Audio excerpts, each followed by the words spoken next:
বিসমিল্লাহির রহমানির রহিম। সুপ্রিয় শ্রোতা মণ্ডলী, আজ 25শে ডিসেম্বর রোজ বুধবার 2024 সাল। আজ থেকে 2024 বৎসর আগে এই পৃথিবীর বুকে আল্লাহর প্রেরিত একজন মহাপুরুষ, যিনি নবী, যিনি রসুল, যিনি আল্লাহর বান্দা আবদুহু, তার শুভ আবির্ভাব হয়েছেন।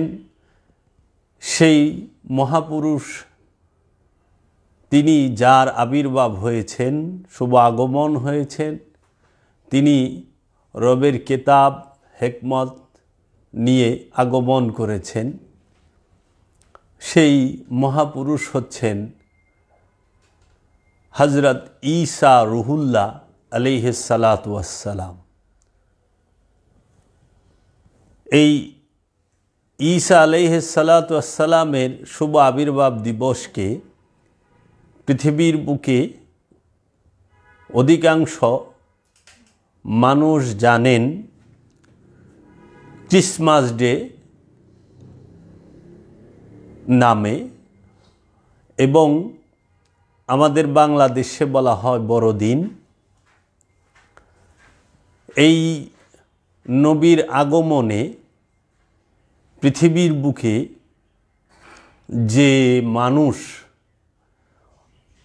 আছেন, প্রায় আনুমানিক 700 কোটির কাছাকাছি, সবচেয়ে বেশি অনুসারী এই ঈসা আলাইহিস সালাতু ওয়াস সালামের মেজাজি অনুসারী, হাকিকি নয়, মেজাজি অনুসারী ঈসা আলাইহিস সালামকে মান্য করে থাকেন।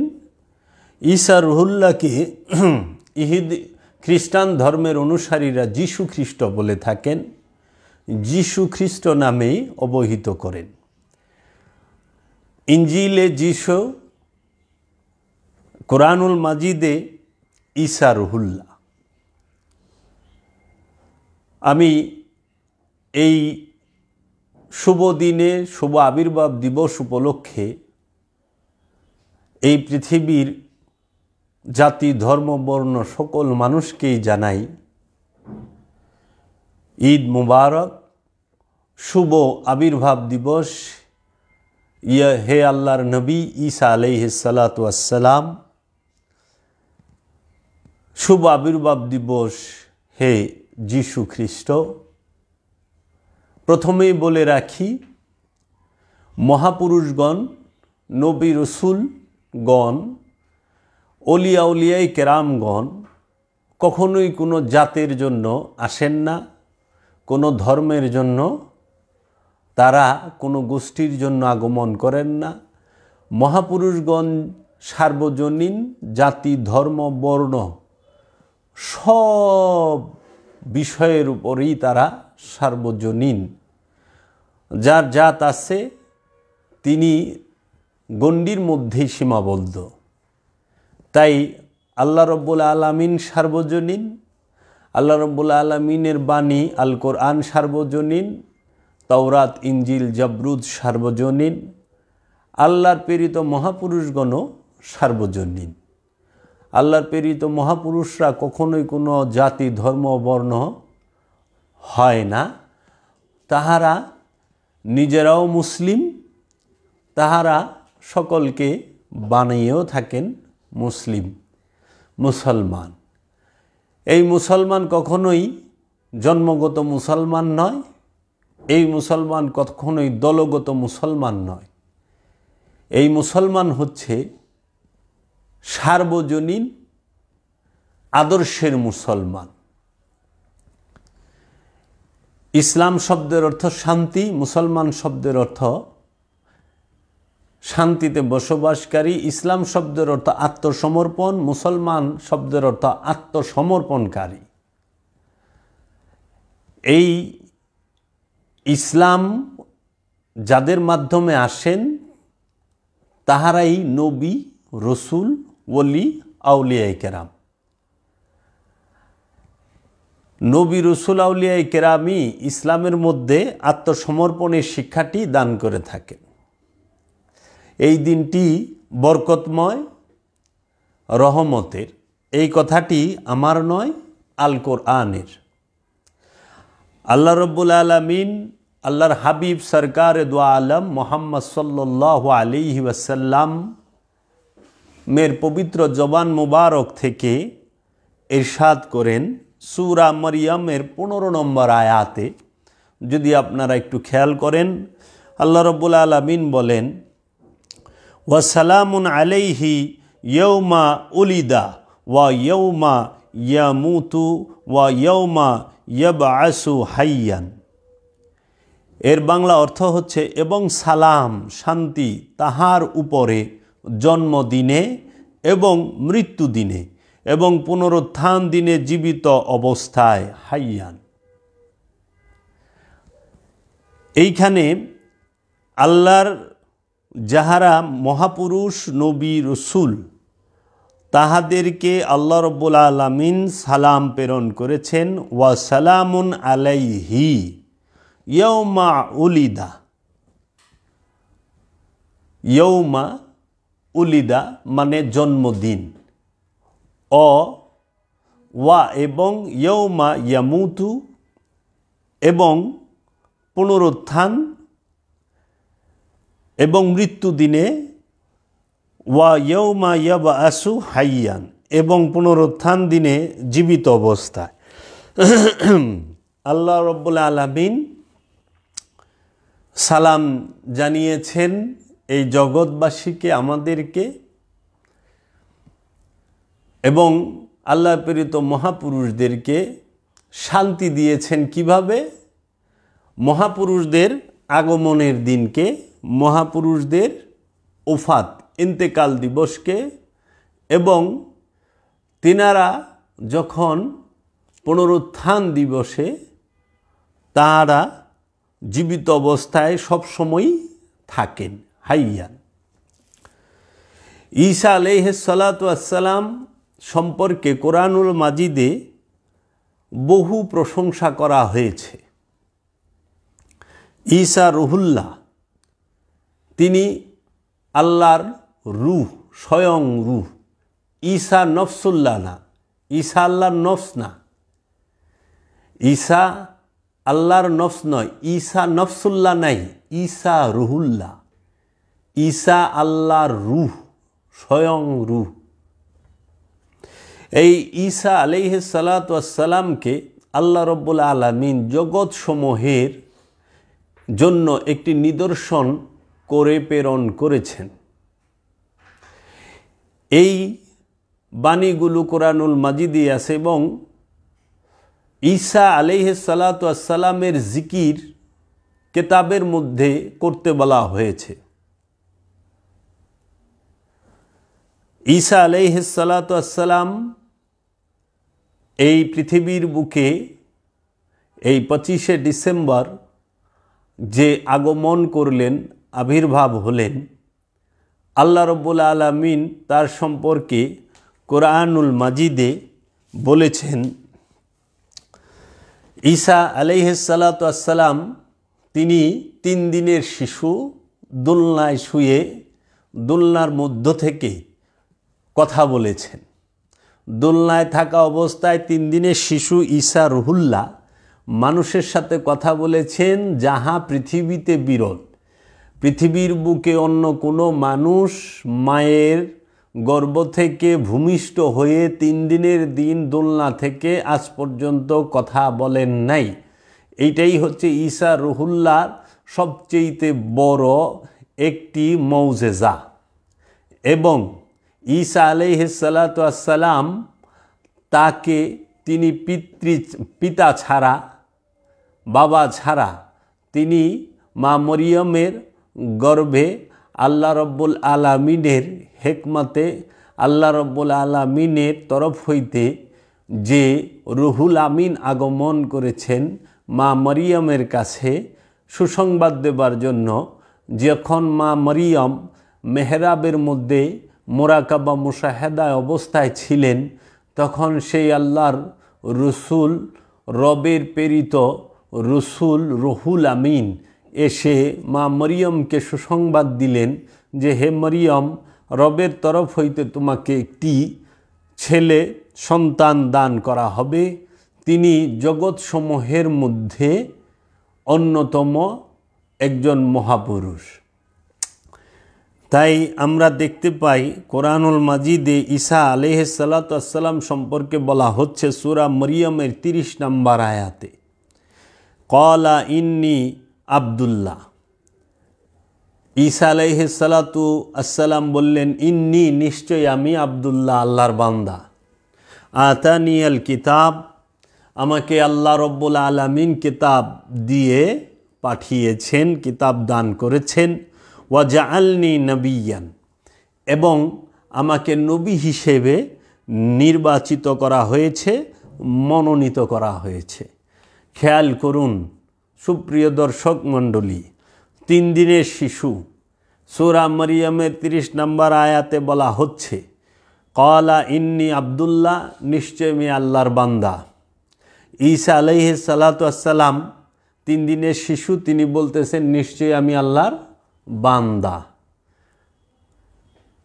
1 ওয়াক্ত নামাজও তখন পড়া হয় নাই, 30টা রোজাও করা হয় নাই, হজ করেন নাই, কুরবানি করেন নাই, জাকাত দেন নাই। কারণ 3 দিনের শিশু, দুলনায় শোয়া অবস্থায়।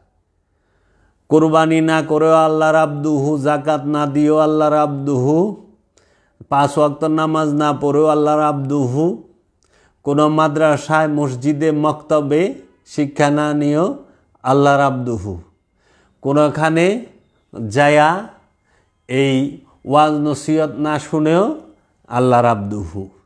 এর কারণ কি? এইটা রহস্যময় বিষয়, এটা গবেষণার বিষয়।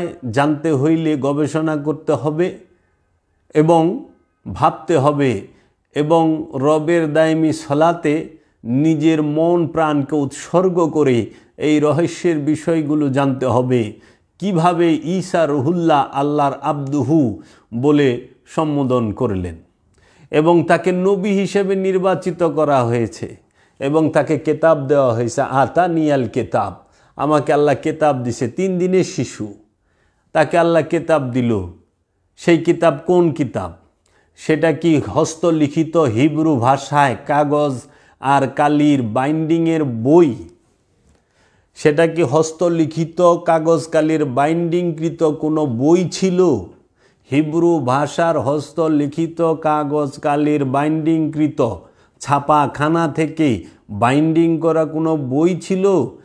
ঈসা আলাইহিসসালাতু ওয়াসসালাম কি তার মায়ের গর্ভ থেকে কোনো প্রকার বই নিয়ে আসছিলেন? না, আসেন নাই। তাহলে কোন কিতাব আল্লাহ তাকে দিল? 3 দিনের শিশু বলতাছে, ক্বালা ইন্নী আব্দুল্লাহ আতানিয়াল কিতাব, আমাকে কিতাব দেওয়া হয়েছে। সেই কিতাব নিঃসন্দেহে আল্লাহর নূরের কিতাব, নুরি কিতাব, রহস্যময় কিতাব। আল্লাহর এই নূরের রহস্যময় যে দেহ কিতাব, যে নুরি কিতাব, সেই কিতাবটি ঈসা রুহুল্লাহ নিয়ে এসেছেন। তাই আমরা কি নিঃসন্দেহে বলতে পারি না ঈসা আলাইহিসসালাতু ওয়াসসালাম তিনি নিজেই আল্লাহর নূরে নূরময় নুরি কিতাব, আল্লাহর জাত নুরি কিতাব। এই ঈসা রুহুল্লাহ কিতাব নিয়ে আগমন করেছেন। এবং তিনি বলতেছেন সূরা মরিয়মের 30 নম্বর আয়াতে, ওয়াজআলনি নবিয়ান, এবং নিশ্চয় আমাকে আল্লাহ নবী হিসেবে মনোনীত করেছেন, নির্বাচিত করেছেন। নবীকে, নবী কাকে বলে? নবী শব্দের অর্থ কি? নবী শব্দের অর্থই হচ্ছে গায়েবের খবর দেনেওয়ালা, হিডেন নলেজ যার আছে তিনি নবী। নাবা অর্থাৎ সংবাদ, নবী অর্থাৎ সংবাদ দেনেওয়ালা। যিনি গায়েবের সংবাদ দান করেন তিনি নবী। কিসের গায়েবের সংবাদ? এই সৃষ্টি জগৎ এবং রহস্য জগতের অদৃশ্যের খবর যিনি দান করেন তিনি নবী।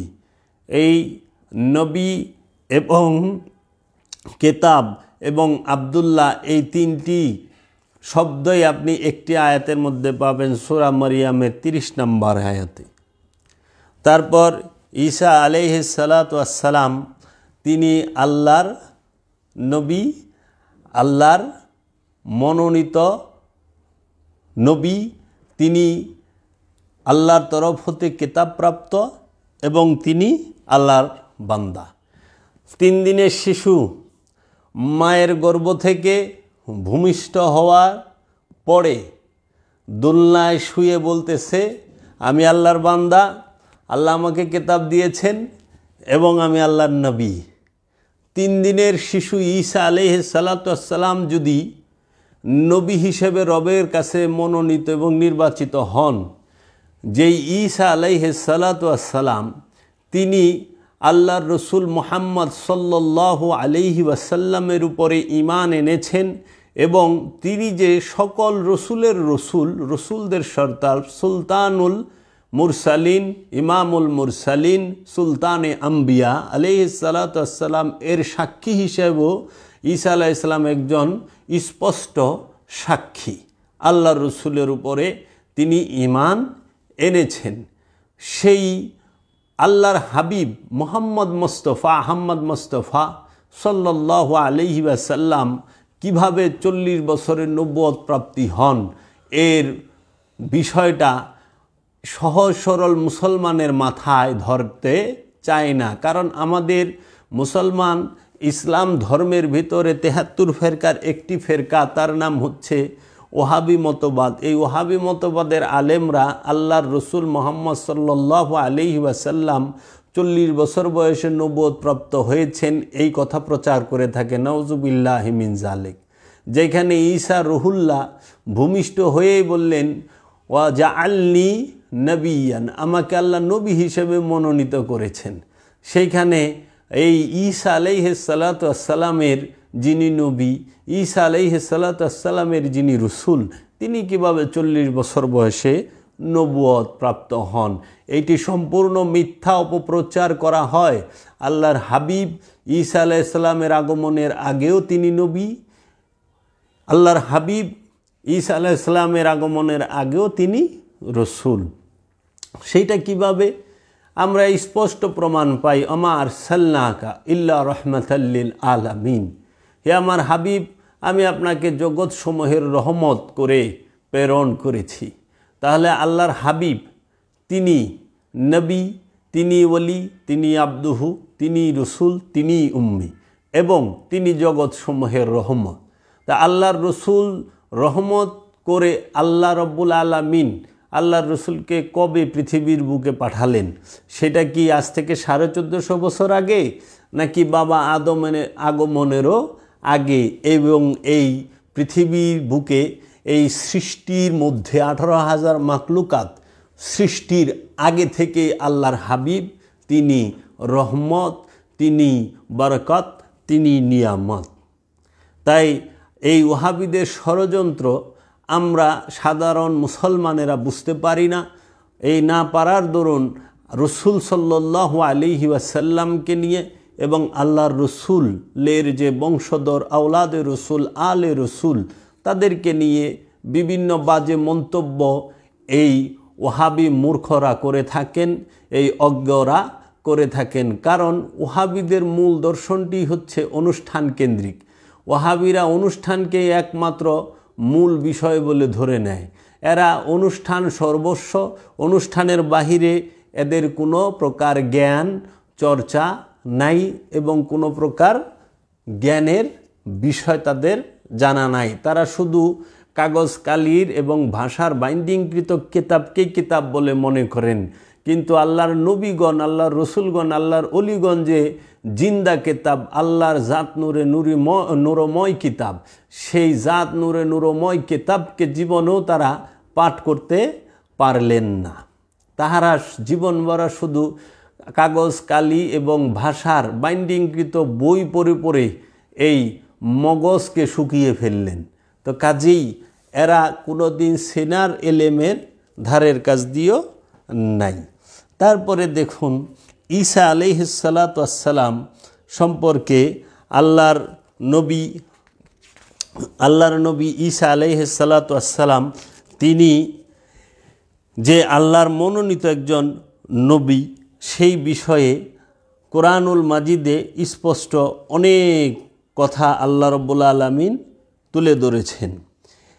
সূরা আল ইমরানের 46 নম্বর আয়াতে আল্লাহ বলতেছেন, তিনি দোলনায় থাকা অবস্থায় এবং পরিণত বয়সে মানুষের সাথে কথা বলবেন এবং তিনিই হইবেন পুণ্যবানদের মধ্য হইতে একজন।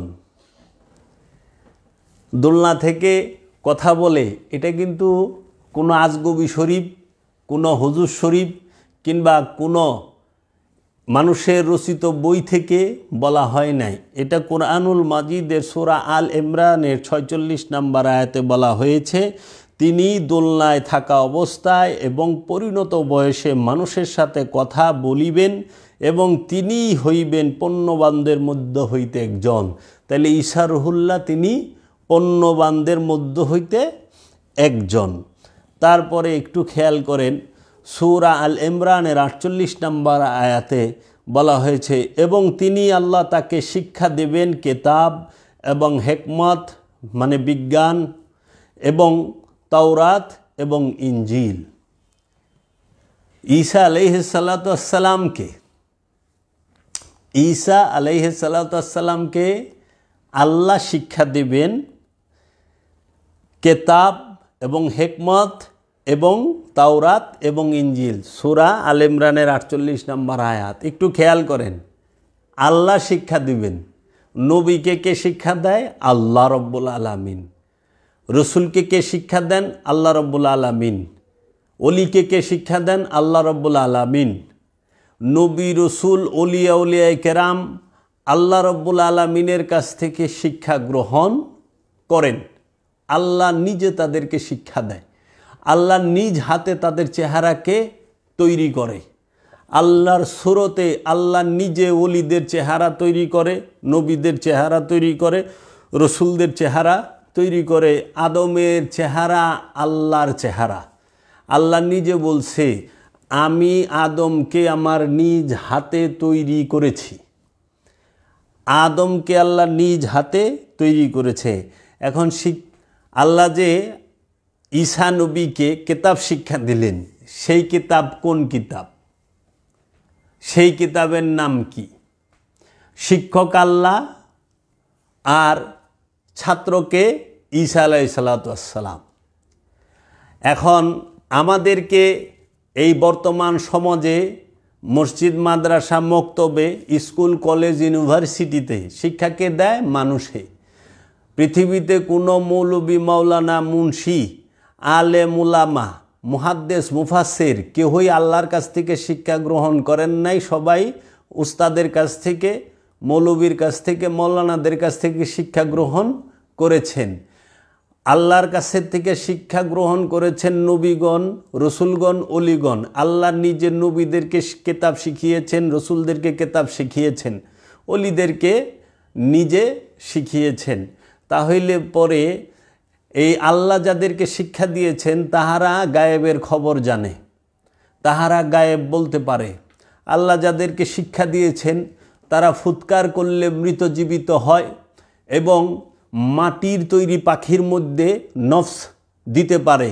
আর যারা মৌলবী, মাওলানা, মুন্সি সাহেবদের কাছ থেকে শিক্ষা গ্রহণ করেছেন তারা দাঙ্গা, ফাসাদ আর ফেরকা ছাড়া অন্য কিছু তৈরি করতে পারেন নাই। গায়েবের খবর তো জানেনই না, তারা খালি দলিল খুঁজেন। দলিল কই?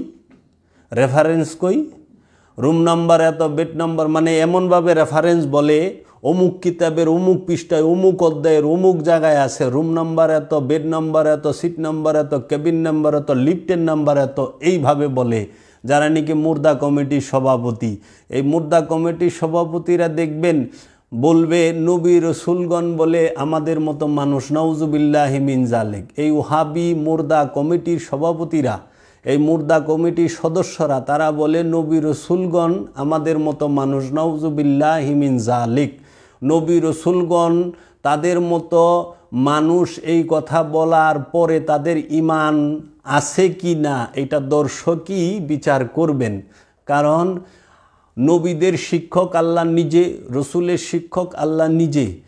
আল্লাহ যে ঈসা নবীকে কিতাব শিখালেন সেই কিতাবের নাম কি? সেই কিতাব কোন কিতাব? আল্লাহ শিক্ষা দিয়েছেন। এখানে সূরা আল ইমরানের 48 নম্বর আয়াত খেয়াল করেন, আমি আয়াত নাম্বার বলে দিচ্ছি কোরআন থেকে, যে এবং তিনি আল্লাহ তাকে শিক্ষা দেবেন কিতাব এবং হিকমত এবং তাওরাত এবং ইনজিল। কিতাব যে শিক্ষা দিলেন সেটা কোন কিতাব শিক্ষা দিলেন? ঈসা নবীকে কিতাব শিক্ষা দিয়েছে। তারপরে হিকমত শিক্ষা দিয়েছে, প্রজ্ঞার জ্ঞান, উইজডম, সৃষ্টির জ্ঞান। তারপরে শিক্ষা দিয়েছেন তাওরাত, তারপরে ইনজিল। তাহলে এইখানে দেখেন, তাওরাত এক বিষয়, ইনজিল এক বিষয়, কেতাব এক বিষয়। কেতাব আর তাওরাত যদি একই বিষয় হইতো তাহলে আল্লাহ কিন্তু কইতো না এই আমি কেতাবও শিক্ষা দিয়েছি, তাওরাতও শিক্ষা দিছি। কেতাব আর তাওরাত, কেতাব আর ইনজিল যদি এক বিষয় হইতো তাহলে তো আল্লাহ এখানে স্পষ্টভাবে বলতো না যে আমি ঈসাকে আমি আল্লাহ কেতাব শিক্ষা দিয়েছি, হিকমত শিক্ষা দিয়েছি, তাওরাত শিক্ষা দিয়েছি এবং ইনজিল শিক্ষা দিয়েছি। তাহলে তাওরাত এক বিষয়, ইনজিল এক বিষয় এবং কেতাব আরেক বিষয়। এই বিষয়গুলো বুঝতে যদি হয়, সে যেন একজন ওলিয়ে কামেলের কাছে বায়াত হয়ে সেই ওলিয়ে কামেলের কাছ থেকে মুরাকাবা মুশাহেদার যে দায়েমি সলাতের শিক্ষা, সেই দায়েমি সলাতের শিক্ষা গ্রহণ করে সে যেন অবশ্যই এই কিতাব কি সেই রহস্যময় বিষয়টা দায়েমি সলাতের মাধ্যমে গুরুর কাছ থেকে জেনে নেন। এই তাওরাত কি, ইনজিল কি, জবরুত কি, কোরআন কি, কিতাব কি, হিকমত কি, এই বিষয়গুলো যেন কামেল গুরুর বায়াত হয়ে মুরাকাবা মুশাহেদার মাধ্যমে কামেল গুরু যেন তার রহমত দিয়ে, তার দয়ার নিগাহ দিয়ে, তার দিকে দয়ার দৃষ্টি দিয়ে তাকে বুঝিয়ে দেয় যে এই হইল কিতাব, এই হইল তাওরাত, এটাই হইল ইনজিল, এটাই হইল হিকমত। এইটা কামেল গুরু ছাড়া শেখা যায় না। তাই আল্লাহ রব্বুল আলামিন ঈসা আলাইহিস সালাতু ওয়াস সালামকে কিতাব শিখিয়েছেন। আল্লাহ রব্বুল আলামিন ঈসা আলাইহিস সালাতু ওয়াস সালামকে হিকমত শিখিয়েছেন, তাওরাত শিখিয়েছেন, ইনজিল শিখিয়েছেন। আর ঈসা আলাইহিস সালাতু ওয়াস সালামের আগমনের আগেই আল্লাহ তাওরাত শিখাই দিছে, ইনজিল শিখাই দিছে এবং হিকমত শিখাই দিছে, কিতাব শিক্ষা দিছে। ঈসা আলাইহিস সালাতু ওয়াস সালামের ওফাতের পরে, ঈসা আলাইহিস সালামের পর্দা গ্রহণের পরে 1000 বছর পরে আইসা, 1000 বছরেরও বেশি পরে আইসা ইনজিল হস্তলিখিত হয়েছে। আমরা বর্তমানে যে ভাষায় এবং কাগজ কালির লেখায় কাগজের মধ্যে ছাপানো বাইন্ডিংকৃত ইনজিল পাই, সেটা ঈসা রুহুল্লাহর আবির্ভাবেরও 1000 বছর পরে লেখা হয়েছে, তৎক্ষণাৎ লেখা হয় নাই। একটু গবেষণার দৃষ্টি দিয়ে দেখবেন, একটু বিবেক এবং বিবেচনার দৃষ্টি দিয়ে দেখবেন যে আল্লাহ এখানে কি বলতেছেন। এই রহস্যময় বিষয়গুলো আমাদের থেকে অনেকে ফেরকাবাজি দিয়ে ঢেকে রেখেছে।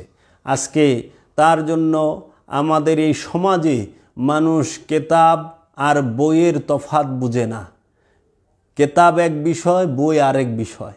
কেতাব এক বিষয়, ভাষা আরেক বিষয়। তাই আজকে কোরআন বুঝতে চায় গ্রামার দিয়ে, গ্রামার দিয়ে ভাষা বোঝা যায়, কোরআন বোঝা যায় না। কোরআন বোঝা যায় নূর দিয়ে, কারণ কোরআন বুঝতে হয় পবিত্র হয়ে, লা ইয়ামাসসাহু ইল্লাল মুতাহহারুন, কেহই স্পর্শ করতে পারবে না ওই কোরআনকে পবিত্র হওয়া ব্যতীত। সেই পবিত্র কখনোই পরিষ্কার নহে। পরিষ্কার মানেই হচ্ছে পানি দিয়ে অজু করা অথবা পানি দিয়ে গোসল করা, মানে শরীরকে পরিষ্কার করা, শরীরে যেন কোনো ময়লা না থাকে, এটা হলো পরিষ্কার। আর পবিত্র হইল যেন নফসের সাথে খান্নাস রূপী শয়তান না থাকে। খান্নাস রূপী শয়তান মুক্ত হইলে সে হয় পবিত্র। আর ওই পবিত্র ব্যক্তি পবিত্র কোরআন যে নূরি কোরআন যে সেই কোরআনকে স্পর্শ করতে পারে, নূরি কেতাব যে সেই কেতাবকে পাঠ করতে পারে, সেই কেতাবের শিক্ষা গ্রহণ করতে পারে। তাই আমি আপনাদের কাছে বিনীত অনুরোধ রাখব, আগে পরিষ্কার এবং পবিত্রতার পার্থক্য বুঝেন, আগে কেতাব এবং বইয়ের পার্থক্য বুঝেন, আগে এই যে মুসলমান, এই মুসলমানের মধ্যে কয়টি স্তর কয়টি ভাগ সেটিও বোঝার চেষ্টা করেন। এখন আমরা দেখব ঈসা রুহুল্লাহ তিনি আগমন করে কি করলেন। স্পষ্ট কুরআনুল মাজিদে আল্লাহ রব্বুল আলামিন সূরা আল ইমরানের ৪৯ নম্বর আয়াতে বলতেছে যে, এবং তাকে বনি ইসরাইলদের দিকে রসুল করিবেন, নিশ্চয়ই তিনি বলিবেন তোমাদের রবের পক্ষ হইতে অবশ্যই আমি তোমাদের নিকট আয়াত নিদর্শন লইয়া আসিয়াছি। ঈসা রুহুল্লাহ আল্লাহর তরফ থেকে আয়াত নিয়ে এসেছেন। এখন কোরআনের আমরা যে মেজাজি কোরআন পড়ি, আরবি ভাষার কোরআন পড়ি, আরবি ভাষার কোরআনের মধ্যে যে লাইন তাকে যদি আমরা আয়াত বলে থাকি, সেটাই যদি প্রকৃত আয়াত হয়, তাহলে ঈসা রুহুল্লাহ যে আয়াত নিয়ে আগমন করলেন সেটা কোন আয়াত? সেটা কোন আয়াত? তিনি তো আরবি ভাষার একটা লাইন নিয়ে আসেন নাই। কিন্তু আল্লাহ তো বলতেছে যে আমি তোমাদের নিকট আয়াত লইয়া আসিয়াছি। ঈসা রুহুল্লাহ বলতেছে আমি তোমাদের নিকট আয়াত লইয়া আসিয়াছি। তো আয়াত বলতে কি বোঝায়? এই আয়াত যদি আরবি ভাষার আরবি লাইন হয়, তাহলে পরে ঈসা রুহুল্লাহ তার আরবি ভাষা না। ঈসা রুহুল্লাহর ভাষা হইল হিব্রু। ওনার জন্মস্থান ফিলিস্তিনে, বেতেলহেমে। এই ফিলিস্তিনে যার আবির্ভাব, তিনি হিব্রু ভাষায় আগমন করেছেন, হিব্রু ভাষায় কথা বলেছেন। তিনি তো আরবির লাইন নিয়ে আসেন নাই। ইঞ্জিলের প্রতিটি লাইন কি আয়াত? কয়জন মুসলমান আলেম বর্তমান সমাজে স্বীকার করবেন যে ইঞ্জিলের প্রতিটি লাইন একটি আয়াত? তো বইয়ের লাইন হলো মেজাজি আয়াত, আর আল্লাহর নবী, আল্লাহর রসুলগণ এবং আল্লাহর কামেল ওলিগণ, আল্লাহর আব্দুহগণ, তারা হলো আল্লাহর নূরের আয়াত, আল্লাহর জাতের আয়াত, নিদর্শন, আল্লাহর জাতের নিদর্শন। তারপরেই বলতেছে নিশ্চয় আমি তোমাদের জন্য মাটি দ্বারা একটি পাখি সদৃশ্য সৃষ্টি করিব, সুতরাং আমি তাহার মধ্যে আল্লাহর হুকুমে ফুৎকার করিব, সুতরাং উহা পাখি হইয়া যাইবে। খেয়াল করেন, আল্লাহর নবী ঈসা রুহুল্লাহ, ঈসা আলাইহিস সালাতু ওয়াস সালাম বলতেছেন নিশ্চয়ই আমি মাটি দিয়ে একটি পাখি তৈরি করব এবং তোমাদের সামনে সেই মাটি দিয়া তৈরি পাখির মধ্যে ফু দিমু, ফুৎকার করুম, একটা ফু দিমু, সঙ্গে সঙ্গে পাখিটা জীবিত হইয়া উড়িয়া যাইবে। চিন্তা করতে পারছেন? রু ফুৎকার করব না নফস ফুৎকার করব। পাখির মধ্যে নফস আছে, রু নাই, কারণ রুহে হাইওয়ানি বলতে কোনো রু নাই। যারা রুহে হাইওয়ানি বলেন তারা রু সম্পর্কে অজ্ঞ, মূর্খ। এই মূর্খদের পাল্লায় পড়ে মানুষ বিপথগামী, পথভ্রষ্ট হয়েছে। বর্তমান সমাজে যে সমস্ত পীর, মাশায়েখ, মুন্সি, মৌলভী, মাওলানারা রুহে হাইওয়ানি বলেন, তারা সম্পূর্ণ মূর্খ, অজ্ঞ।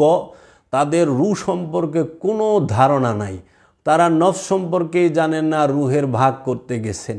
এই সমস্ত অজ্ঞ, এই ফাউল মানুষদের পাল্লায় পড়ে শত শত মানুষ পথভ্রষ্ট এবং বিপদগামী হয়েছে।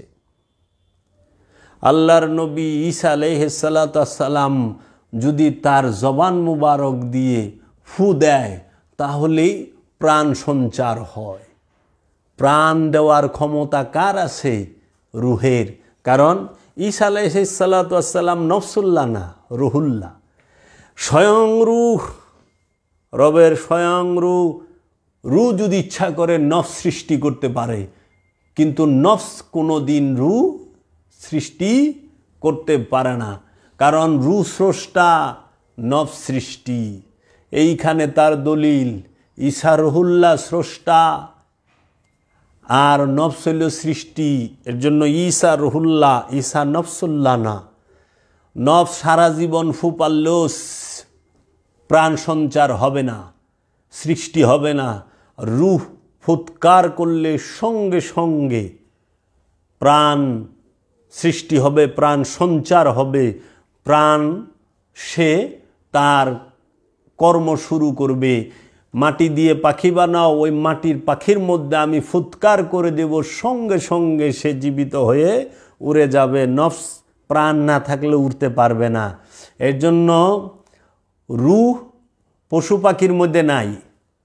রূহ অবস্থান করে সূক্ষ্ম রূপে জিন আর ইনসানের মধ্যে বীজ রূপে, গুপ্ত এবং সুপ্ত রূপে।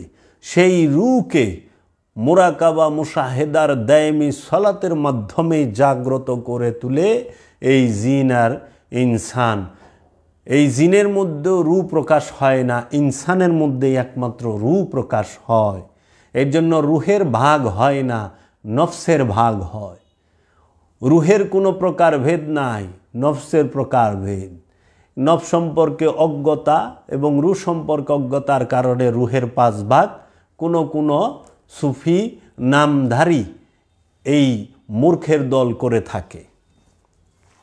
তারপরে দেখবেন ঈসা আলাইহিস সালাতু ওয়াস সালাম বলতেছেন, ওয়া উবারিউল আকমাহা ওয়াল আবরাসা ওয়া উহিল মৌতা বিইজনিল্লাহ, এবং আমি জন্মান্ধ এবং কুষ্ঠ ব্যাধিগ্রস্তকে নিরাময় করিব এবং আল্লাহর হুকুমে মৃতকে জীবিত করিব। এটা কার কাজ? জন্মান্ধকে চক্ষুদান করা, কুষ্ঠরোগীকে ভালো করা এবং মৃতকে জীবিত করা। এটা রূহের কাজ, রুহুল্লাহর কাজ। আল্লাহর যিনি স্বয়ং রূহ, ঈসা রুহুল্লাহ, তার কাজ। ঈসা মাসিহ মানে হাত ঘোরানেওয়ালা, ফেরানেওয়ালা। আমরা ওযু করতে সময় বলি না গার মাসা করি না? মাসা মানে ঘোরানো, আর মাসিহ মানে ঘোরানেওয়ালা। ঈসা মাসিহ, যিনি হাত ঘোরাইলেই, হাত ফেরাইলেই চোখের উপরে দৃষ্টি অন্ধ সে ভালো হয়ে যায়। খেয়াল করেন, কোনো টেস্ট নাই, কোনো মেডিসিন নাই, কোনো অপারেশন নাই, কোনো ড্রপ, মলম, ট্যাবলেট কিচ্ছু নাই। শুধু হাতটা বুলাইয়া দেয় চোখের উপরে, সঙ্গে সঙ্গে জন্মান্ধ ভালো হয়ে যায়। ঈসা মাসিহ, ঈসাই হচ্ছে হাত ফেরানেওয়ালা। কেন? ঈসা আলাইহিস সালাতু ওয়াস সালাম স্বয়ং আল্লাহর রূহ। আল্লাহর রূহ যখন নফসের উপরে হাত ফেরায়, ওই রূহের হাত মুবারক ফেরায়, তখন এই নফসের ইন্দ্রিয় সচল হয়ে যায়। কারণ চোখ একটা ইন্দ্রিয়, তার দৃষ্টি বন্ধ থাকে। রূহ যখন তার হাতটা ওই ইন্দ্রিয়ের মধ্যে ঘোরায়া দেয়, তখন সেই ইন্দ্রিয় সচল হয়ে যায়। জন্মান্ধ সে ভালো হয়ে যায়, কুষ্ঠরোগী সে ভালো হয়ে যায়।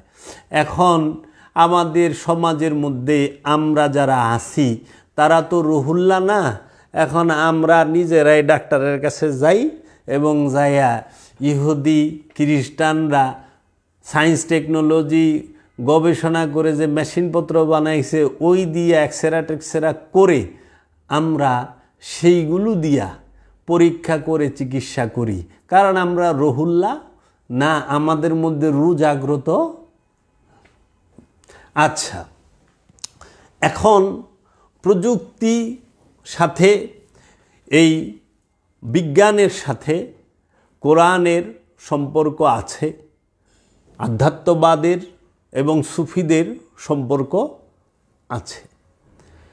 সুফিদের থেকে বিজ্ঞানের আগমন, কোরআনুল মাজিদের থেকেই বিজ্ঞানের প্রতি অনুপ্রেরণা এবং গবেষণা। তারপরেই ঈসা রুহুল্লাহ তিনি মৃতকে জীবিত করেন। 7 দিনের মরা সেই কফিন সরাইয়া বলল, তুমি আল্লাহর হুকুমে উঠে দাঁড়াও। সঙ্গে সঙ্গে আল্লাহর হুকুমে মৃত উঠে দাঁড়ালো। ঈসা রুহুল্লাহ তিনি মৃতকে জীবিত করলেন।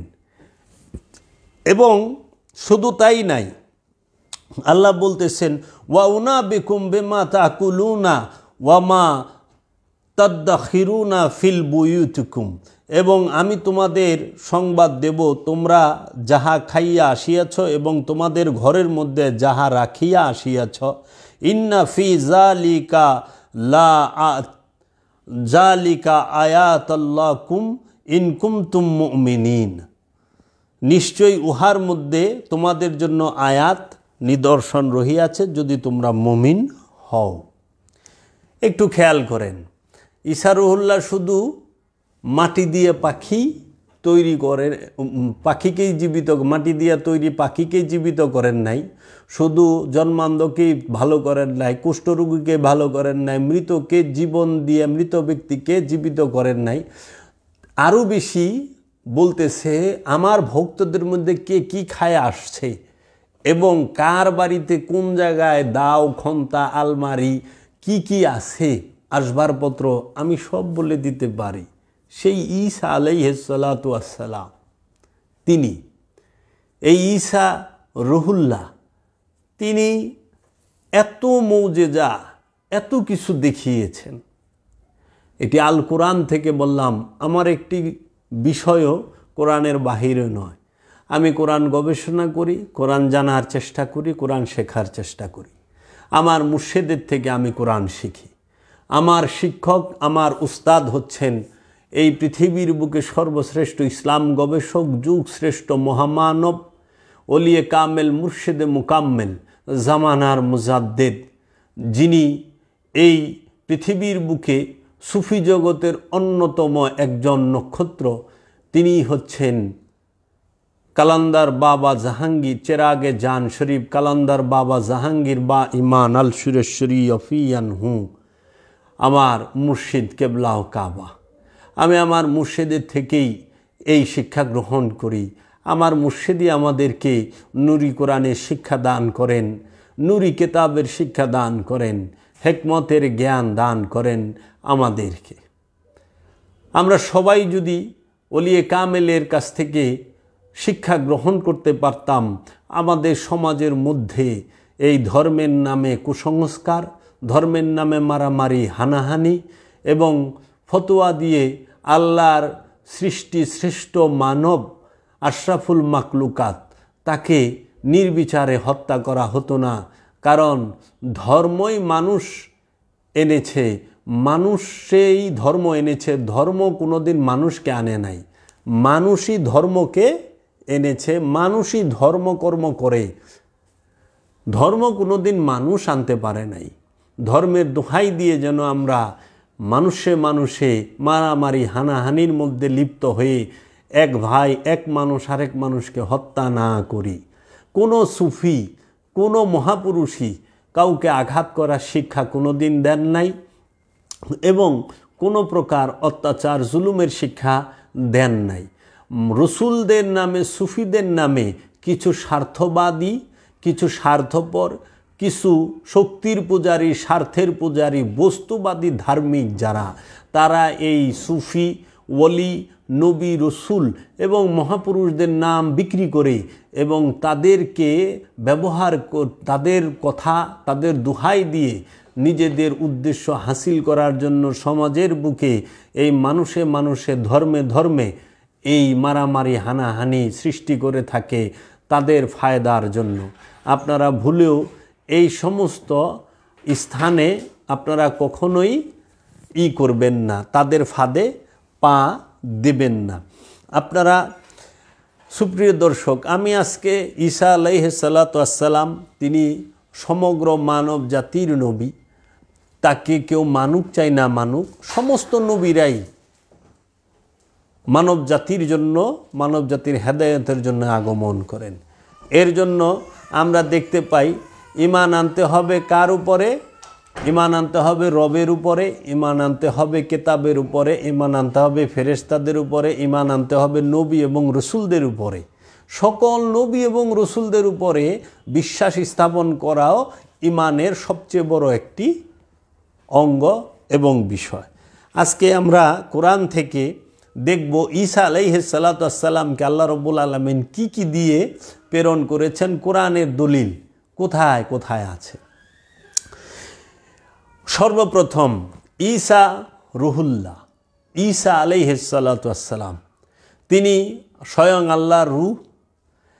দ্বিতীয়ত ঈসা আলাইহিস সালাতু ওয়াস সালাম তিনি আল্লাহর একজন নবী। ঈসা আলাইহিস সালাতু ওয়াস সালাম তিনি আল্লাহর একজন রসুল। ঈসা আলাইহিস সালাতু ওয়াস সালাম তিনি আল্লাহর একজন বান্দা, আব্দুহু।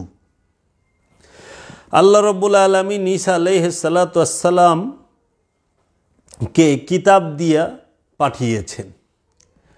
আল্লাহ রাব্বুল আলামিন ঈসা আলাইহিস সালাতু ওয়াস সালামকে কিতাব দিয়ে পাঠিয়েছেন।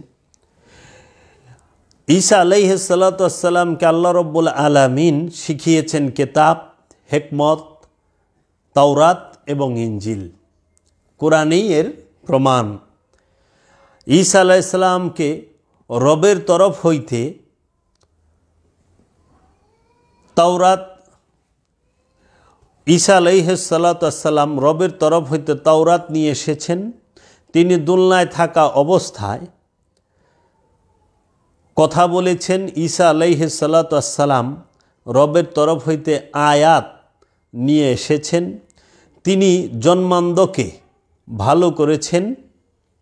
ঈসা আলাইহিস সালাতু ওয়াস সালাম তিনি মৃতকে জীবিত করেছেন। ঈসা আলাইহিস সালাতু ওয়াস সালাম কুষ্ঠ রোগীকে ভালো করেছেন। ঈসা আলাইহিস সালাতু ওয়াস সালাম মাটি দিয়ে তৈরি পাখির মধ্যে নফস ফুৎকার করেছেন, নফস প্রাণ দিয়েছেন। এবং ঈসা আলাইহিস সালাতু ওয়াস সালাম তার ভক্তদের মধ্যে কে কি খেয়েছেন তাহা বলে দিতেন, এবং ভক্তদের মধ্যে কার বাড়িতে কি কি আছে সেটাও তিনি তার স্থান থেকে বলে দিতেন। ঈসা আলাইহিস সালাতু ওয়াস সালামকে তার রব বরকতময় করিয়া মনোনীত করিয়াছেন, এবং তিনি মহানবীর উপর ঈমান এনেছেন, এবং তিনি যে সর্বশ্রেষ্ঠ রসুল তার সাক্ষী হয়েছেন। মহানবী সাল্লাল্লাহু আলাইহি ওয়াসাল্লামের উপরে ঈসা আলাইহিস সালাতু ওয়াস সালাম ঈমান এনেছেন, এবং মহানবী মুহাম্মদ সাল্লাল্লাহু আলাইহি ওয়াসাল্লাম যে সর্বশ্রেষ্ঠ রসুল তিনি তার একজন অন্যতম সাক্ষী। এটি কোরআনুল মাজিদেই তার দলিল দেওয়া আছে। ঈসা আলাইহিস সালাতু ওয়াস সালাম স্বয়ং তিনি রুহুল্লাহ। এই ঈসা আলাইহিস সালাতু ওয়াস সালাম এইখানে যে প্রায় 14 থেকে 15টি গুণ আমি বললাম এগুলো নিয়ে এসেছেন। এখন একটি প্রশ্ন থাকে, এই ঈসা আলাইহিস সালাতু ওয়াস সালাম তিনি কি ইসলাম ধর্ম প্রচার করেছেন না অন্য কোনো ধর্ম প্রচার করেছেন? ঈসা আলাইহিস সালাতু ওয়াস সালাম নয়, শুধু পৃথিবীতে বাবা আদম আলাইহিস সালাতু ওয়াস সালাম থেকে শুরু করে মুহাম্মদ সাল্লাল্লাহু আলাইহি ওয়াসাল্লাম পর্যন্ত যত নবী রসুল আগমন করেছেন তারা সকলে কি ইসলাম ধর্মই প্রচার করেছেন না অন্য কোনো ধর্ম প্রচার করেছেন? এই প্রশ্ন, এর উত্তর হচ্ছে নিঃসন্দেহে পৃথিবীতে সকল নবী রসুলগণ যাহারাই আগমন করেছেন সবাই এক ইসলাম ধর্ম প্রচার করেছেন। কোনো নবী অন্য কোনো ধর্ম প্রচার করেন নাই। বর্তমান সমাজে কিছু স্বার্থবাদীর দল তাহারা নবী রসুলদেরকে এক এক নবীকে এক এক ধর্মের প্রচারক বানিয়ে দেন। মুসা নবীকে বানিয়ে দেন ইহুদি ধর্মের প্রচারক, ঈসা নবীকে বানিয়ে দেন খ্রিস্টান ধর্মের প্রচারক, অন্য অন্য নবীগণদেরকে এরকম বানিয়ে দেন। কিন্তু সবচেয়ে বড় বিষয় হচ্ছে পৃথিবীতে যত নবী রসুল ওলিয়া উলিয়ায়ে কেরাম যাহারাই এসেছেন সবাই একমাত্র দিন প্রচার করেছেন। সেই দিনটির নাম হচ্ছে দিন ইসলাম। দিন অর্থ স্বভাব, ইসলাম অর্থ আত্মসমর্পণ। আত্মসমর্পণের স্বভাবকেই সবাই প্রচার করেছেন। এই ইসলাম ধর্ম প্রচার করেছেন। এই ইসলাম এই জঙ্গিবাদের ইসলাম নয়, এই ইসলাম স্বার্থবাদের ইসলাম নয়, এই ইসলাম বস্তুবাদের ইসলাম নয়, এই ইসলাম কখনোই এই সৈনিক ধর্ম নয়, এই ইসলাম কখনোই রক্তের পাওয়া না, এই ইসলাম কখনোই রক্তগত যে আমরা মুসলমান সমাজে দাবি করি সেটা কি জন্মগত মুসলমান, দলগত মুসলমান, আনুষ্ঠানিক মুসলমান, সৈনিক ধর্মের অনুসারী যে মুসলমান, এই ইসলাম কোনো নবী কোনো রসুল প্রচার করেন নাই। সকলেই প্রচার করেছেন দ্বীন ইসলাম। ইসলাম হচ্ছে আত্মসমর্পণ, আর মুসলমান মানে হচ্ছে আত্মসমর্পণকারী। আল্লাহ রসুলের দ্বীনের মধ্যে যে নিজেকে সমর্পণ করতে পেরেছেন তিনিই মুসলমান, তিনি আত্মসমর্পণকারী। তা আল্লাহর নবীগণ, আল্লাহর রসুলগণ সবসময় আদর্শের ইসলামকে, আদর্শের মুসলমান হওয়ার জন্য তাগিদ দিয়েছেন, আদর্শগত ইসলাম প্রচার করেছেন, এই আত্মসমর্পণের ইসলামকে প্রচার করেছেন, যেখানে কোনো প্রকার অত্যাচার, জুলুম, নির্যাতন, আত্মসাৎ কোনো কিছুই নাই, আছে শুধু প্রেম। প্রেমের ধর্ম প্রচার করেছেন নবীগণ রসুলগণ। প্রেমের মহাজনী নবীগণ রসুলগণ, স্বয়ং প্রেমী হচ্ছে নবীগণ রসুলগণ। তাই পৃথিবীর সর্বশ্রেষ্ঠ একজন নবী, একজন রসুল যিনি ঈসা আলাইহিস সালাতু ওয়াস সালাম, তিনি সবসময় ইসলাম ধর্মই প্রচার করে গেছেন, যার কাছে সবাই নিরাপদ। ঈসা আলাইহিস সালাতু ওয়াস সালাম তিনি যখন সমাজের বুকে সুদখোরদের বিরুদ্ধে দাঁড়িয়েছিলেন, ঈসা আলাইহিস সালাতু ওয়াস সালামের সময়, আবির্ভাবের সময় সমাজের ভিতরে সুদখোরদের প্রচণ্ড তাপ ছিল, শক্তি ক্ষমতা ছিল। তারা মানুষকে শোষণ করত, জুলুম করত, অত্যাচার করত, মানুষের সহায় সম্পদ তাহারা ছিনিয়ে নিয়ে যেত। এই সুদখোরদের বিরুদ্ধে যখন ঈসা আলাইহিস সালাতু ওয়াস সালাম দাঁড়িয়েছিলেন, যে সুদখোরেরা সম্পদের পাহাড় বানিয়েছেন, তখন ঈসা রহুল্লাহ সুদখোরদের মহলের ভিতরে যায়া তার হাত মুবারকে যে আশা মুবারক ছিলেন তা দিয়ে সুদখোরদের দোকানের জিনিসপত্র বাইরে যখন ভাঙেন, তখন ওই সুদখোরদের যে সুদখোরেরা তারা ঈসা জিজ্ঞেস করছিল, হে ঈসা, তুমি আমাদের জিনিসপত্র ভাঙতাছ, তুমি এগুলা ভাঙার কে? তখন ঈসা আলাইহিস সালাতু ওয়াস সালাম বলছিলেন, আই অ্যাম কিং, আমি কিং, আমি বাদশাহ। সেই সময়ে নিজেকে বাদশাহ বলা ছিল অপরাধ। এই বিচার চলে গেল গভর্নর হাউসে, গভর্নরের কাছে সেই সময়কার। তো গভর্নর ঈসা আলাইহিস সালাতু ওয়াস সালামকে হাজির করার জন্য ফরমান দিলেন। ঈসা আলাইহিস সালাতু ওয়াস সালামকে যখন হাজির করা হইল গভর্নরের প্রাসাদে, জিজ্ঞেস করা হইল, ঈসা, আপনি কি নিজেকে বাদশাহ বলেছেন, কিং বলেছেন? বলেছে হ্যাঁ। তখন জিজ্ঞেস করা হয়েছিল, are you king this Rome, তুমি কি এই রোমের বাদশাহ? তখন ঈসা রুহুল্লাহ জামালি ভাবে উনি এসে বললেন, I am king of this world, আমি এই পৃথিবীর বাদশাহ, সমস্ত জগতের বাদশাহ।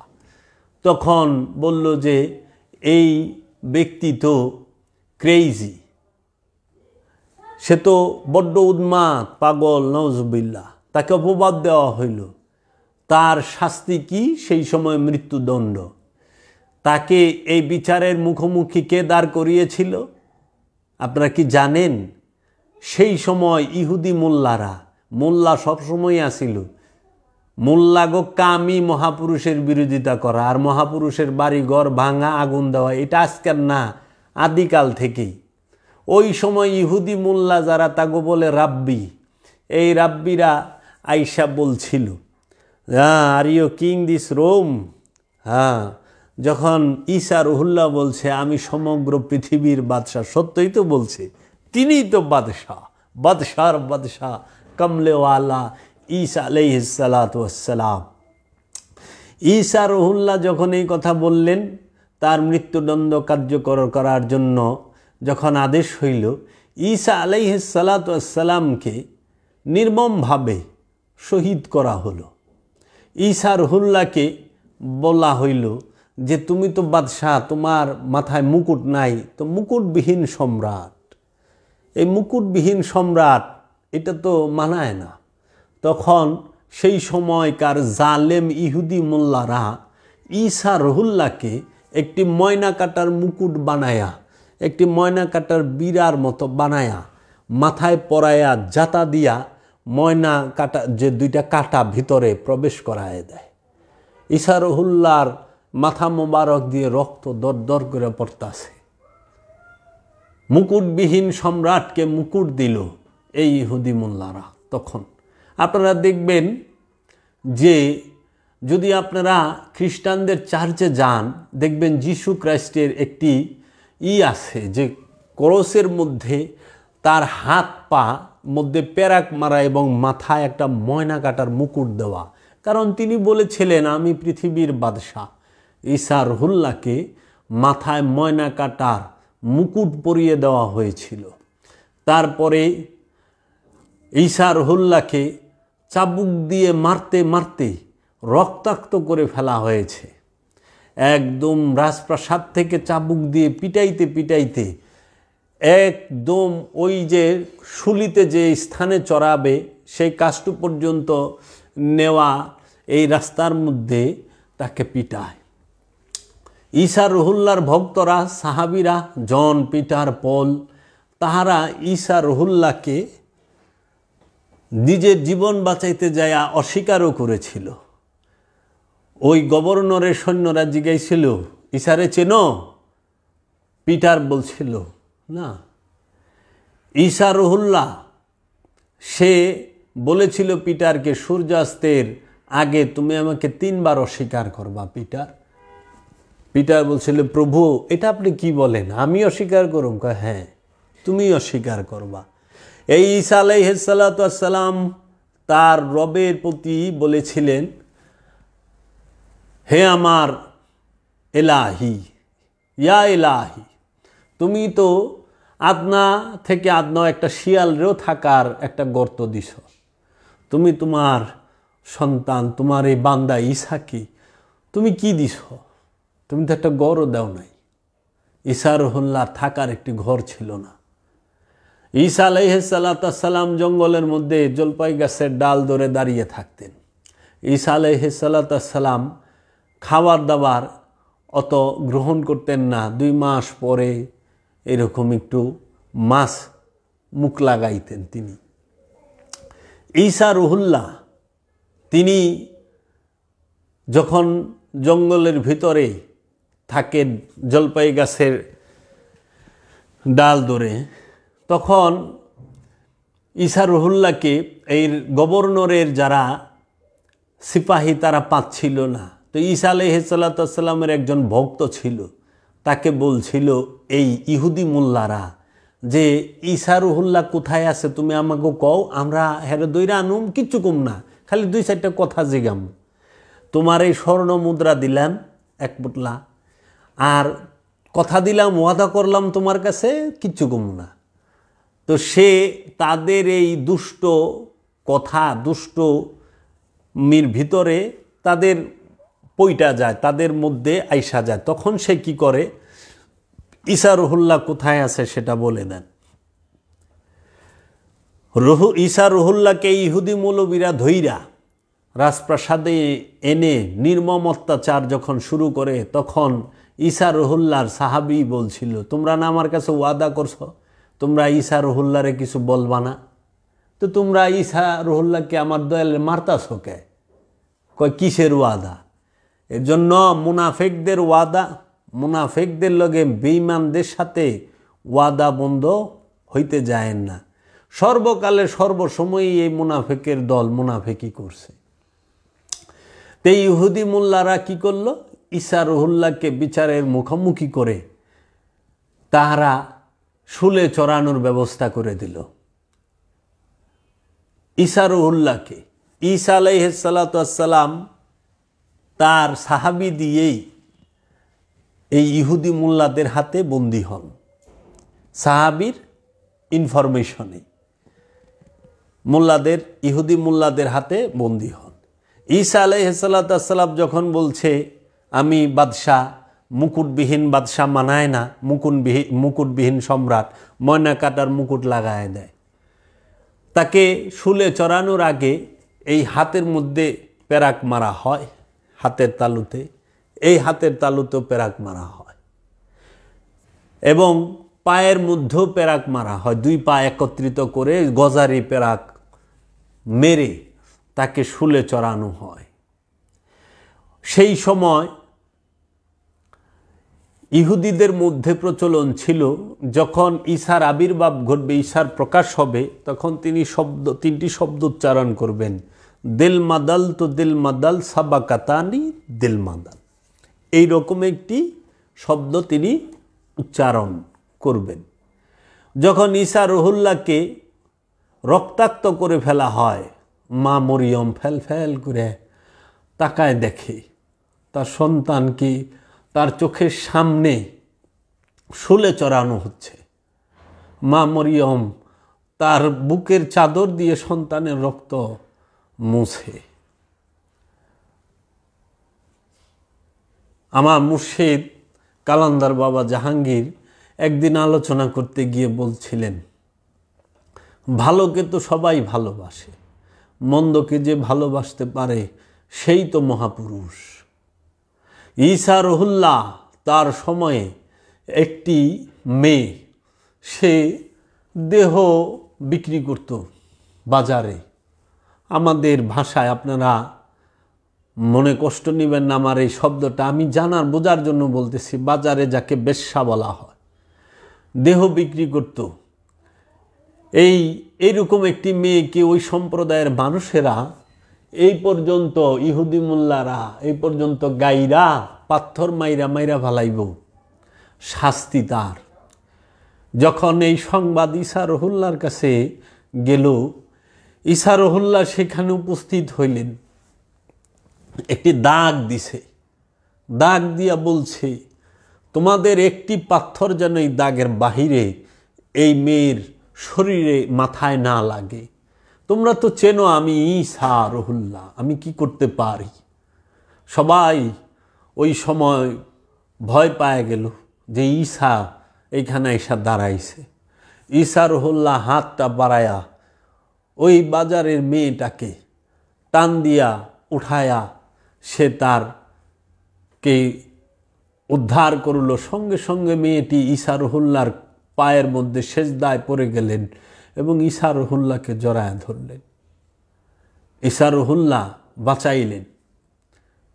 ভালোকে সবাই ভালোবাসে, মন্দকে যে ভালোবাসতে পারে সেই মহাপুরুষ। ঈসা আলাইহিস সালাতু ওয়াস সালামকে যখন শুলিতে চড়াইতে যায় প্রচণ্ড আঘাত করে, মারে, তার অনুসারীরা জানের ভয়ে সবাই অস্বীকার করছে। শুধু মা মারিয়াম, যাকে ম্যারি বলা হয়, মা মারিয়াম ফেল ফেল করে চায় দেখতাছে। পৃথিবীর বুকে এত সরল, এত সহজ কোনো নবী এইভাবে মায়ের খায় নাই। আমাদের গ্রামের বাসায় বলা হয় এত লেদা, মায়ের খায় কিচ্ছু কয় না, মায়ের খায় কিচ্ছু কয় না। মায়ের খাইতেছে ঈসা রুহুল্লাহ, নিজের ক্রোশ নিজে বহন করে চলতেছে। মায়ের খাইতে খাইতে চামড়াগুলো উঠা যায় চাবুকের সাথে। তাই ঈসা রুহুল্লাহর মা মারিয়াম চায় চায় দেখতেছে। ঈসা রুহুল্লাহ কখনো মা মারিয়ামকে মা বলতো না, ভার্জিন বলতো, কুমারী বলতো। কারণ মা হইতে গেলে পিতা লাগে, তিনি তো পিতা ছাড়া তার আবির্ভাব। এর জন্য তিনি মা বলতেন না, কুমারী বলতেন। কুমারী, তুমি তোমার ছেলেকে শেষবারের মতো দেখে নাও। মা তুমি তোমার ছেলেকে, কুমারী তুমি তোমার সন্তানকে শেষবারের মতো দেখে নাও।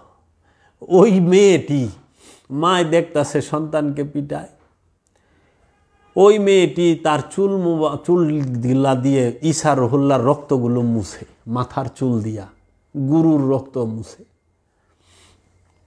ঈসা রুহুল্লাহ হাইটা যায়, পায়ের চিহ্ন এবং রক্তের ফোঁটা পড়ে, সেই ফোঁটাগুলোকে সে মাথার চুল দিয়া মুছে। ঈসা রুহুল্লাহ বলছিল, যদি কেউ তোমাকে এক গালে থাপ্পড় দেয়, তুমি আরেকটি গাল বাড়ায়া দিও। প্রেমের ধর্মই ক্ষমা, প্রেম ক্ষমা করতে জানে। তো ঈসা রুহুল্লাহ, সেই মেয়েটি যখন, এই মেয়েটি স্বীকার করছে, হ্যাঁ ঈসা আমার গুরু, আমি ঈসাকে চিনি, ঈসা আমার গুরু, ঈসা রুহুল্লাহকে আমি চিনি। আর অনেকেই অস্বীকার করেছে তার খাদেমরা। যখন শুলে চড়ায় দেয় শেষবারের মতো বলে, তিনি তার মাকে, ভার্জিন, কুমারী, তুমি তোমার সন্তানকে শেষবারের মতো দেখে নাও। মা মরিয়মকে বলে, মা তুমি যে দেখতাছ, এই যে মানুষের রূপেই এরা টিটকারির ভাষায় আমার দিকে তুচ্ছ তাচ্ছিল্য করে ফেল ফেল করে হাসতাছে, টিটকারি তচ্ছিল্য তামাশা করতেছে, তুমি জানিয়ে রাখো এরা মানুষরূপী অসুর, এরা সবাই মানুষরূপী অসুর। মানুষরূপী অসুর যারা, তারা দেবতা চিনে না, তারা দেবতা চিনে না। তাই আমি চলে যাচ্ছি, আমি আর থাকবো না এই অসুরের মাঝে। অসুর কখনো দেবতা চিনে না, অসুর দেবতাকে হত্যা করেন। অসুরেরা কি করছে জানেন? ঈসা রুহুল্লাহকে, ঈসা রুহুল্লাহর সামনে দাঁড়ায় বলতেছে, ইহুদি মোল্লারা বলতেছে, হে ঈসা, আমরাই সাক্ষী দিতেছি তুমি কি জন্মান্ধকে চক্ষু দান করেছ, কুষ্ঠরোগীকে তুমি সুস্থ করেছ এবং মৃত মানুষকে জীবিত করেছ এবং মাটি দিয়া পাখি বানায়া তাকে জীবন দিয়ে উড়ায় দিছ। হে ঈসা, আমরাই সাক্ষী দিতেছি তুমি এগুলো সব করেছ, কিন্তু এখন আমরা, হে ঈসা রুহুল্লাহ, তোমাকে শুলে চড়িয়েছি, তোমার মাথার ময়না কাটার মুকুট লাগিয়েছি, তোমার হাতে প্যারাগেরে যে ক্রুশ তোমার পিঠে তুমি নিজে বহন করতেছ, তুমি যদি এর ভিতর থেকে বের হয়ে আসতে পারো, আমরা সবাই তোমার উপর ঈমান আনব। দেখছেন কি যুক্তিটা দাঁড় করাইছে? তুমি এত কিছু পারো, তো তুমি তোমার পিঠে যে করস লাগাই দিছি, বলো যে এই করস সইরা যা, এই ময়না কাটার মুকুট সইরা যা, তেলেই তো হয়। তুমি এখান থেকে বাইচে আসো, কারণ তুমি তো এত কিছু করছো, মরা মানুষের জীবিত করছো, পাখি মাটি দিয়ে পাখি বানায় জীবন দিয়ে উড়াই দিছ, অন্ধরে ভালো করছো, কুষ্ঠরোগীরে ভালো করছো, এখন এখান থেকে বের হও, তাহলে আমরা তোমার উপরে ঈমান আনুম এবং তুমি সত্য নবী। তখন ঈসা রুহুল্লাহ তার মাকে বললেন, ভার্জিন, তুমি এদেরকে দেখে নাও, এরা যে টিটকারি এবং তুচ্ছ তাচ্ছিল্যের ভাষায় কথা বলছে এবং বেংসি মাইরে আসবার লইছে, টিটকারির ভাষায় হাসে না, এরা সবাই মানুষরূপী অসুর, অসুরেরা দেবতা চিনে না। তাই আমি চলে গেলাম। ঈসা রুহুল্লাহকে তারা শুলে চড়িয়ে হত্যা করে ফেলল, হত্যা করে ফেললো, মেরে ফেললো, মাইরা ভালায় দিল। কোরআন বলতেছে তোমরা অসংখ্য নবী রাসূলকে হত্যা করেছ। আর আমাদের সমাজে এখনকার মৌলবী মুন্সিরা, ঈসা রুহুল্লাহ ওইভাবেই আসমানে চলে গেলেন, উনি আবার আসবেন, বৈশা এই যে তর্ক বিতর্ক লাগায় দিছে। হত্যা করছে এই কথা কয় না।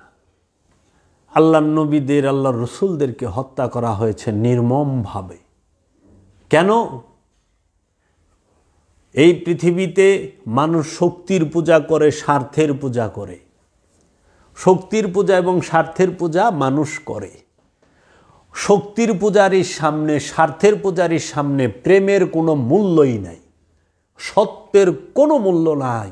আপনারা দেখবেন বর্তমান সমাজে যারা শক্তির পূজারী, স্বার্থের পূজারী, ক্ষমতার পূজারী, তাহারা কনফিডেন্সের সাথে, আত্মবিশ্বাসের সাথে কিভাবে মিথ্যা কথা বলে। তারা সব কিছু নিয়ে মিথ্যা বলতে পারে, কারণ তারা স্বার্থের পূজারী, শক্তির পূজারী। এর জন্য স্বার্থের পূজারী, শক্তির পূজারী এবং ক্ষমতা লোভীরা তাদের ক্ষমতায় যাওয়ার জন্য মহাপুরুষরে কুবায়া কাটতে, আল্লাহর নবী রসুল অলিদেরকে কুবায়া কাটতে একটুও দ্বিধা করে না। নবী রসুল অলির বাড়িতে লুট করতে একটুও দ্বিধা করে না। নবী রসুল অলির বাড়িতে আগুন জ্বালাইতে একটুও দ্বিধা করে না।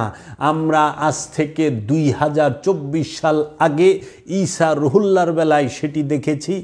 আমরা আজ থেকে 1450 বছর আগে রসুলের বংশের উপরে, আওলাদের রসুলদের উপরে যে নির্মম অত্যাচার, হত্যাযজ্ঞ আমরা দেখেছি এই স্বার্থের পূজারী, ক্ষমতার পূজারী, শক্তির পূজারীরা করেছে। যেই স্বার্থের পূজারী, ক্ষমতার পূজারী, শক্তির পূজারী ইয়াজিদ এবং তার বাহিনী কারবালায় মাওলা হুসাইনকে এবং আওলাদের রসুলদেরকে কুবায়া কাটতে কোনো দ্বিধা করে নাই। তাই সুফিরা কোনো দিন শক্তির পূজা করে না, স্বার্থের পূজা করে না। সুফিরা প্রেমের পূজারী। তাই আমার মুর্শিদ বাবা জাহাঙ্গীর বলেছেন যে শক্তির পূজারী দুনিয়াতে কিছু পেতে চায়, আর প্রেমের পূজারী স্বেচ্ছায় সব কিছু হারাতে চায়। শক্তির পূজারী দুনিয়াতে কিছু পেতে চায়, প্রেমের পূজারী সে সব কিছু স্বেচ্ছায় হারাতে চায়। তো কাজেই এই প্রেমের ধর্ম যারা করে তারাই মুসলমান। এই শক্তি এবং স্বার্থের জন্য এবং ক্ষমতাকে টিকিয়ে রাখার জন্য, ক্ষমতায় যাবার জন্য নবী রসুল অলিদের উপরে আজীবন অত্যাচার হয়েছে, হচ্ছে এবং হবে। এটাই নিয়ম।